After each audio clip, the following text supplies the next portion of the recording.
Meet Silicon Valley's UFO hunters. A small group of venture capitalists and technologists believe that humans can capture and reverse engineer UFOs, and that trying to do so might be a good investment. Image, Getty/composition, Jason Kobler. There would be nothing more disruptive than the sudden discovery of aliens. Perhaps that's why a small contingent of Silicon Valley is so interested in UFOs, and wants to know who's piloting them, with U.S. Navy pilots coming forward to talk about their encounters with anomalous aerial vehicles. UFO hunters are starting to feel vindicated. The cross-section of technologists who are also UFO enthusiasts believe that they not only exist, but that we can make significant scientific breakthroughs by studying them. Rizwan Burke runs Play Labs at MIT. He's also a Silicon Valley entrepreneur, angel investor, author of The Simulation Hypothesis, and finds UFOs compelling. As a technologist and scientist, I'm interested in the phenomenon because I believe mainstream science may have only discovered 5% of the truth about reality,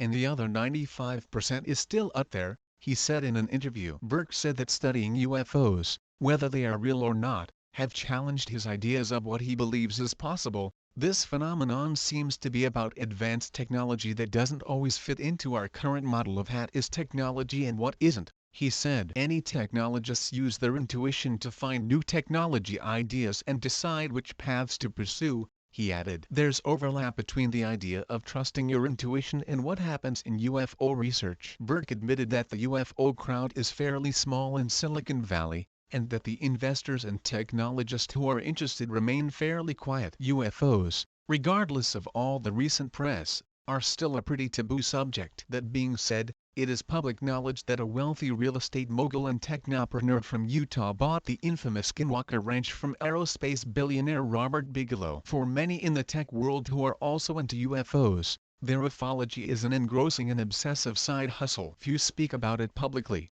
but that's slowly changing. In her book, American Cosmic, UFOs, Religion, Technology, University of North Carolina Wilmington philosophy professor Diana Passel argues that much of the modern UFO discourse contains an aspect of religiosity. Unlike traditional religions which require faith alone, UFOs blend together divinity and technology, and rest upon the scientific possibility that extraterrestrial life may very well be real. In front of our eyes are technologies underlying these UFOs that are far beyond our understanding and capabilities of recreating.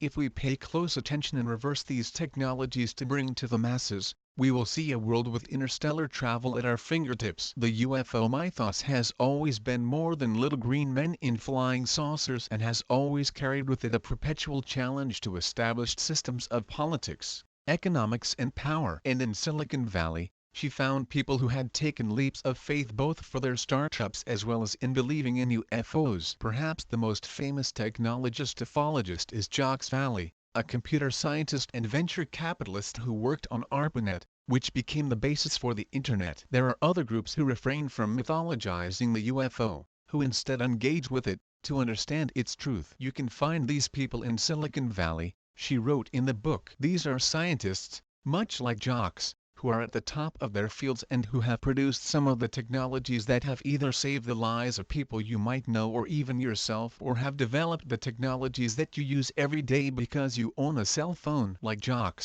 they believe in the phenomenon commonly known as UFOs or unexplained aerial phenomena, and they are engaged in the process of translating future technologies into present realities. It is no surprise that cutting-edge technologists share a pseudo-kismet with UFOs. Technology is, by its very nature, disruptive. It alters who we are, it reshapes meaning, and most importantly, it allows the impossible to become possible. James Lampkin, the vice president of programming at ESL, one of the world's largest esports companies, told Motherboard that he finds the idea of UFOs compelling because the implications of that type of technology seem astounding and revolutionary regardless of who is flying.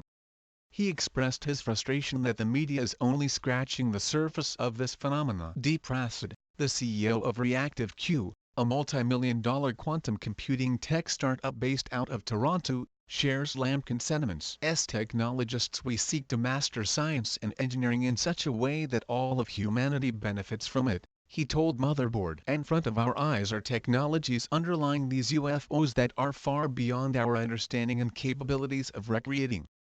If we pay close attention and reverse these technologies to bring to the masses, we will see a world with interstellar travel at our fingertips. Similar to Burke, Passel fundamentally believes that if UFOs can be studied, it would shift humanity's understanding of what technology is. He asserts that scientific research into this phenomenon will lead to a technological revolution like no other in all of human history. Lampkin has tried to convince some of his friends to turn on the news and watch the recent surge in UFO coverage. He laments that only 0 or 20% of his friends are straight up open-minded, and a handful have dove into the mud with him, but the rest seem frustratingly disinterested or stone-cold skeptical. Burke pointed out that most VC in the Valley are not going to start throwing their money into researching UFOs, at least not publicly, simply because there is no guarantee of a payoff. Investing in studying UFOs is, well, quite risky. Some reports of the technology have said that it gets into areas that we are just starting to explore in Silicon Valley, mind-computer interfaces, Burke said. Somewhere in this liminal state between humanity and machines, between us and the tools we create, rests, for lack of a better term, an alien. UFOs, real or not, abduct not only our culture but the imaginations and intuitions of some of our brightest minds. Perhaps this little band of UFOnauts in Silicon Valley serve as a reminder that we ought not to take things for granted, that what we deem as normal is often arbitrary. UFOs, and the people who are interested in them, make society uncomfortable because they symbolize one of our greatest fears: change.